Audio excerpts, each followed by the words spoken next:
नमस्कार, मैं राकेश परमार और आप देख रहे हैं महत्वपूर्ण मुद्दा। आज का महत्वपूर्ण मुद्दा तो यह था कि दुनिया भर में भारत विरोधियों की जान सासत में पड़े हुए हैं। कहीं कोई अज्ञात शख्स किसी को गोली मार देता है तो किसी का एक्सीडेंट हो जाता है। पाकिस्तान मिलिट्री अपने आप को सबसे सुपर मिलिट्री साबित करने के प्रयास करती है। हालांकि भारत के साथ 3 युद्ध में वो साबित हो चुका है कि वो फिसड्डी है, दुनिया की सबसे वाहियात मिलिट्री है। लेकिन अपने देश में वर्चस्व बनाए रखने के लिए, देशवासियों पर प्रभाव बनाए रखने के लिए मिलिट्री अब बताती है कि हम दुनिया के सुपर पावर हैं, एटॉमिक शक्ति हैं। उसके सुरक्षा में अलकायदा प्रमुख के बेटे का अपहरण हो गया। 2 दिन से पाकिस्तान में खलबली मची हुई है कि सैन्य सुरक्षा के बावजूद उसके बेटे का उसके घर के अंदर से ही अपहरण हो गया। ये वही अलकायदा प्रमुख है कुछ दिन पहले जिसके घर के गेट पर बम फाड़ दिया था और पता नहीं लग पाया कि किसने बम फोड़ा। इस बात पर पाकिस्तानी मीडिया माथापच्ची कर ही रही थी कि भाई ये मामला कैसे हुआ, कौन कर गया, ये कौन है अनाम शक्ति जो कनाडा से लेकर के पाकिस्तान तक जो मर्जी आता है वो कर जा रहा है। तब तक सैयद सालुद्दीन का नजदीकी को गोली मार दिया गया। वो जहन्नुम को प्रस्थान किया है। पाकिस्तान में खलबली है। उससे ज्यादा खलबली दुनिया में भारत विरोधियों को है। सुना है कि दाऊद इब्राहिम परेशान है। उसे लग रहा है कि कहीं आईएसआई का डबल गेम तो नहीं है। जैसे आईएसआई ने पाकिस्तान के संरक्षण में पल रहे खालिस्तान का कनाडा में जाकर के ऑपरेशन किया और प्रयास किया कि यह भारत के रॉ पर डाल दिया जाए, जिससे भारत और कनाडा का कुछ दिनों से आप टीवी में देख रहे होंगे मामला डिस्टर्ब चल रहा है। तो कहीं वही तो नहीं है कि कुछ ऐसा हो रहा होगा, क्योंकि अलकायदा प्रमुख और सैयद सालुद्दीन का पाकिस्तान के इंटरनल कुछ आतंकवादियों से अदावत चल रही है और यह सार्वजनिक लड़ाई जग जाहिर है, यह बताने वाली बात नहीं है। तो आईएसआई यूज एंड थ्रो करता है, तो कहीं ऐसा तो नहीं अब ये उनके पाले हुए आतंकी इतना ज्यादा एक्सपोज हो गए हैं कि वो कुछ करने लायक नहीं रहे हैं। और जब से भारत में निजाम बदला है तब से वैसे भी यहाँ पर कोई स्कोप है नहीं, क्योंकि एक के बदले 10 वाला स्लोगन यहाँ पर चालू हो रहा है। चाहे एक भी आतंकवादी पहाड़ के जाकर के चोटी पर भी छुपा है तो मिलिट्री वाले ड्रोन से मार रहे हैं। तो मतलब अब छुपने भर का ना तो जमीन सुरक्षित है, ना आसमान सुरक्षित है, ना बीच में हवा सुरक्षित है।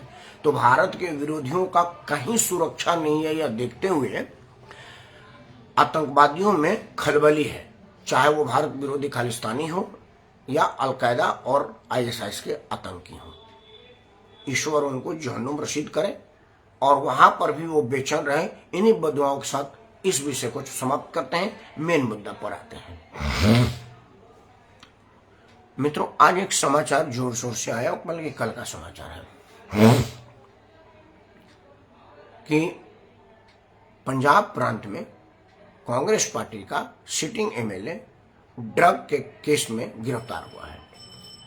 एफआईआर तब की थी जब अकाली दल का सरकार था।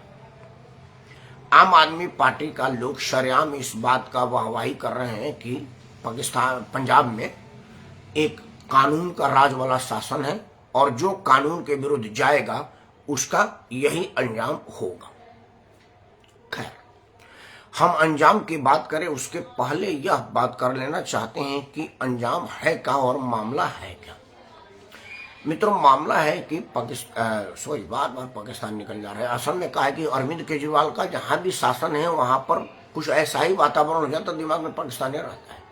खैर, भारत वाला पंजाब प्रांत में जहां पर अरविंद केजरीवाल के शासन के तहत वहां एक मुख्यमंत्री बैठाया हुआ है, भगवत मान, उसके पुलिस ने कांग्रेस एमएलए को गिरफ्तार किया। मामला पुराना एफआईआर से है।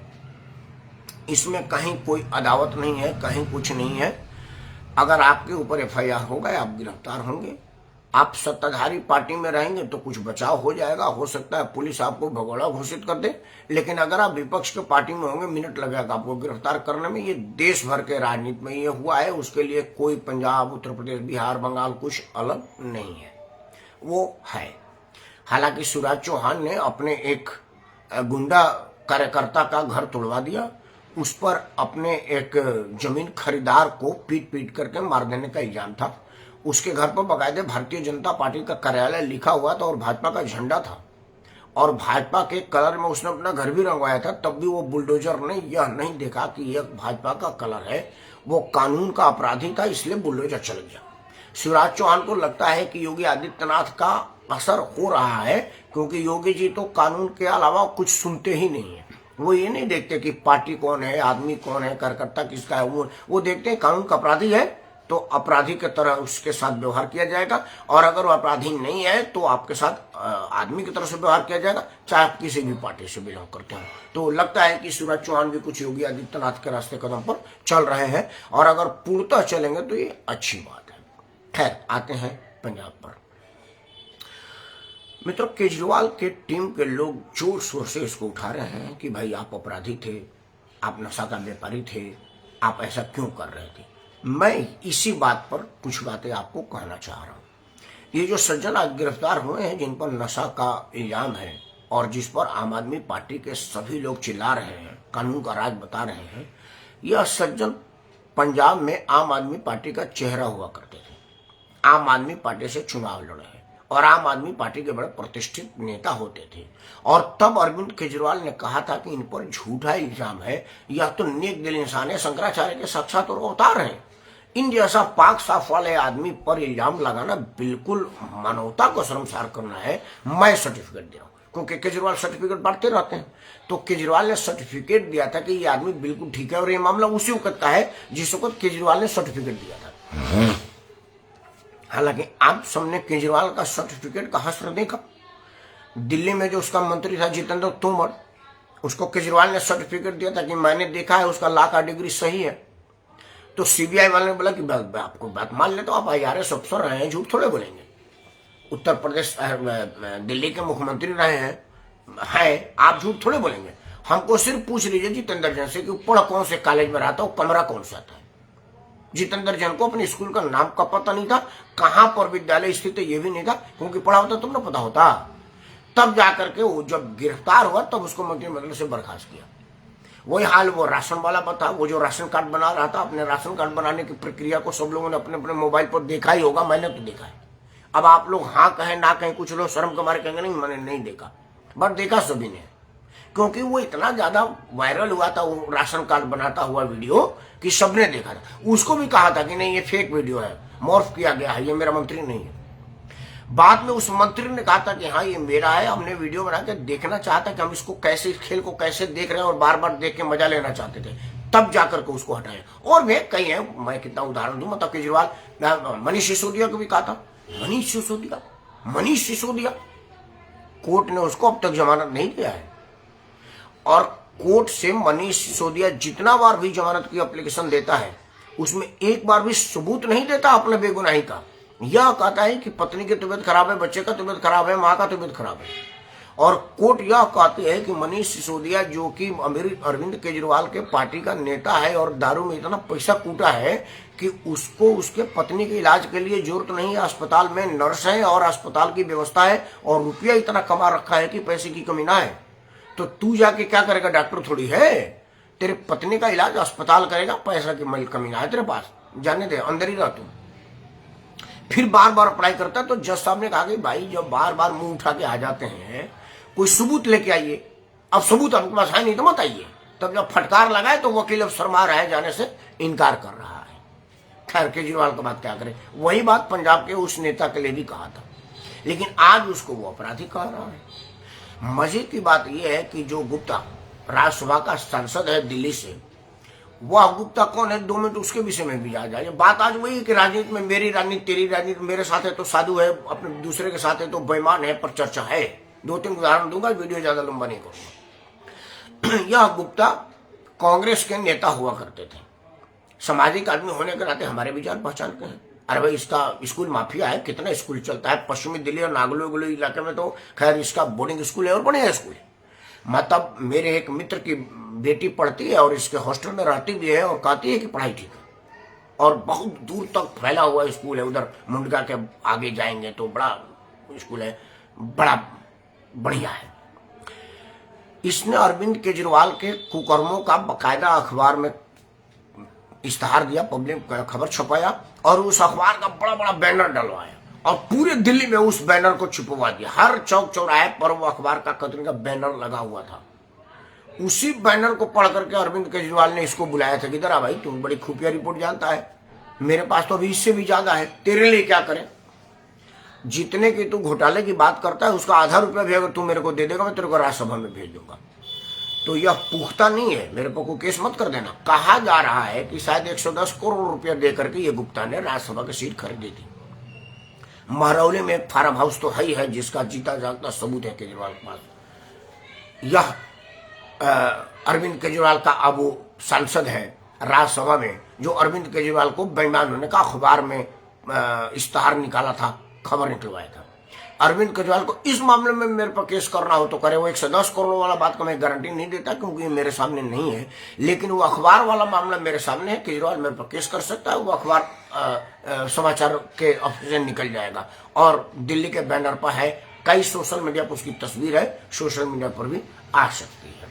खैर, अब जब केजरीवाल के साथ वो नहीं था तो केजरीवाल उसके लिए चोर था और जब उस केजरीवाल उसको राज्यसभा में दे दिया तो केजरीवाल ईमानदार हो गया। यह राजनीति की गिरती स्तर पर आम जन क्या कहेंगे, मैं यही आपसे जानना चाह रहा हूं। मैं आम मतदाता हूं, पंजाब के उस क्षेत्र से जहां से वो ड्रग माफिया विधायक है। अब मैं मतदान करने जा रहा हूं, रास्ते में अपने घर से मैं चला मतदान करने के लिए, तो कम से कम आदमी उतने देर तक मतदान के विषय पर सोचता कि किसको मतदान दे। मन बेशक कई बार बनाया हुआ होता है लेकिन किसको मतदान दे यह सोचता है। इसका जीता जाता उदाहरण मैं स्वयं हूं। मैं अपने पत्नी को अपने स्कूटी पर बैठा करके मतदान स्थल तक ले गया दिल्ली में। दिल्ली की बात है क्योंकि दिल्ली में मेरी पत्नी मतदाता है, मैं उत्तर प्रदेश के बलिया का मतदाता हूं। तो मतदान करने के लिए मतदाता उम्मीदवारों के दिए गए गाड़ियों पर हम लोग नहीं चलते। वो हालांकि मतदान के दिन गली गली में टेम्पू खड़ा रहती है, ये मतदान स्थल तक ले जाएगा, उसके बाद वहां से पहुंचाएगा, वो हम नहीं करते, अनुकंपा नहीं लेता। खुद स्कूटी से लेके गए, रास्ते भर हमने उसको बताया कि आपको किसको मतदान देना है। मतदान चूंकि गुप्त होता है तो मैं आपको बताऊंगा नहीं, मैं रास्ते भर उसको बताता कि बोलो ठीक बात है, उतरा तो बताया ये इतना नंबर पे है, ठीक है ना, बोला हाँ ठीक है जाहिर होगा। और जब मतदान दे के आई मैं बोला दबा दी, बोला हाँ किसको दिया, फलाने को। क्यों ना जी, बढ़िया लगा ये। मतलब दरवाजे पर लाइन लगने से वहां तक जाने में 2-3 औरतों ने कुछ कुछ बात किया, इसका दिमाग बदल गया, बटन दबाई। तो वहां तक तो मति बदलता है। तो जब आदमी मतदान करने जाता है तो सोचता है कि यार ये वाला आदमी ड्रग माफिया है। फिर याद आएगा नहीं ड्रग माफिया कैसे, केजरीवाल तो कह रहा था कि बड़ा ईमानदार आदमी है। फिर आएगा यार जिस केजरीवाल ने ईमानदारी के सर्टिफिकेट दिया तो उसी को पुलिस ने गिरफ्तार किया, बोला ड्रग माफिया है। और उसका राज्यसभा सांसद कह रहा है कि पंजाब में कानून का राज है और कानून का राज है तो कानून के विरुद्ध करने वाला आदमी तो गिरफ्तारी होगा।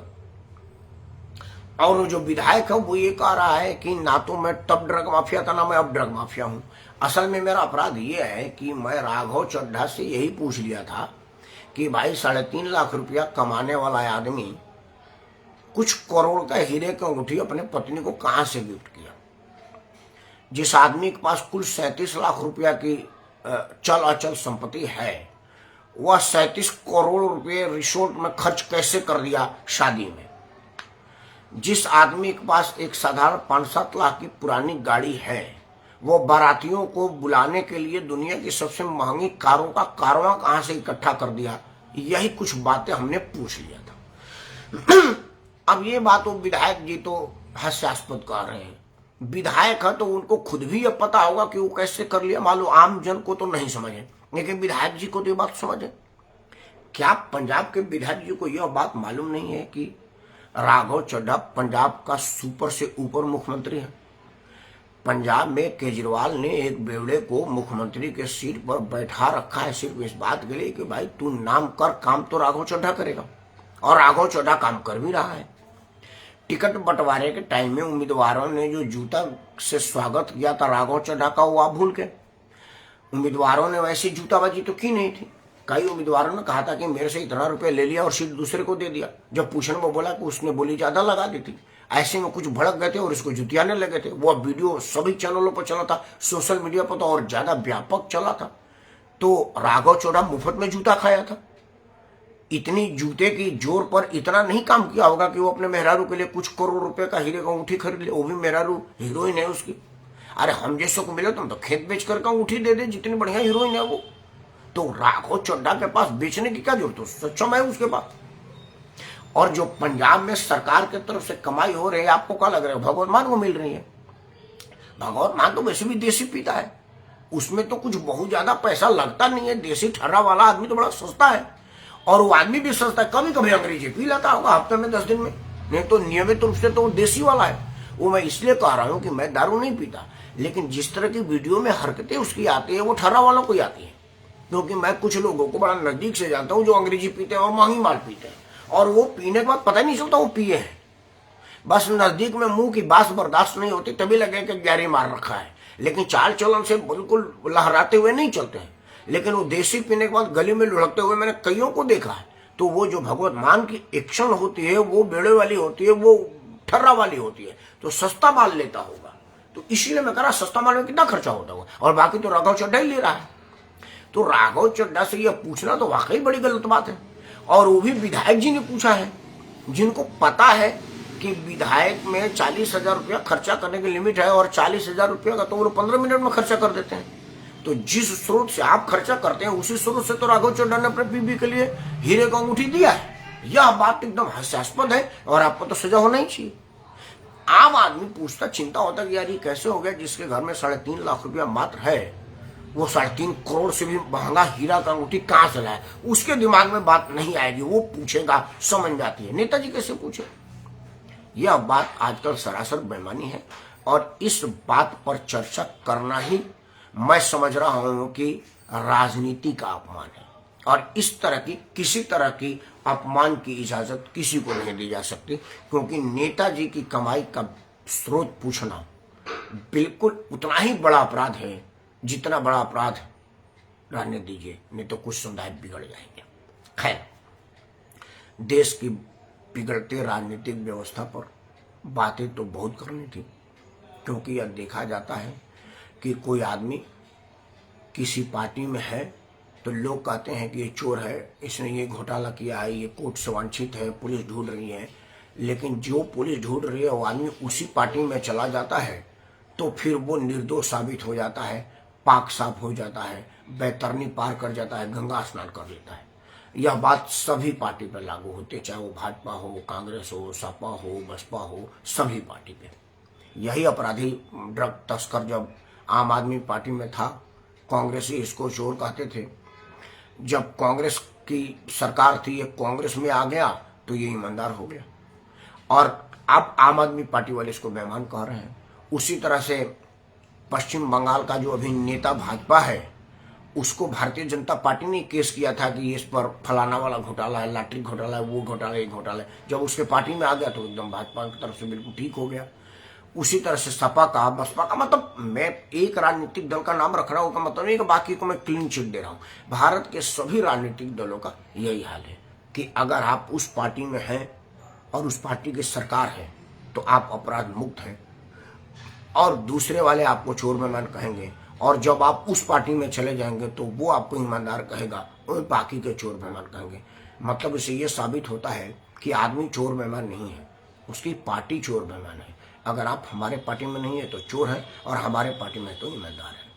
यह स्थिति देश में लोकतंत्र को कमजोर करेगी और नेताओं पर से भारत के नागरिकों का भरोसा तोड़ेगी। और अगर नागरिकों का भरोसा टूटा तो लोकतंत्र कमजोर होगा। लोकतंत्र बचा रहे, इसलिए इन सब चीजों से बचना चाहिए, और अपराधी का स्थान सिर्फ जेल होना चाहिए, राजनीतिक दल नहीं। इन्हीं उम्मीदों के साथ मैं राकेश परमार आप सबको सादर प्रणाम करता हूँ। जय हिंद, वंदे मातरम, भारत माता की जय।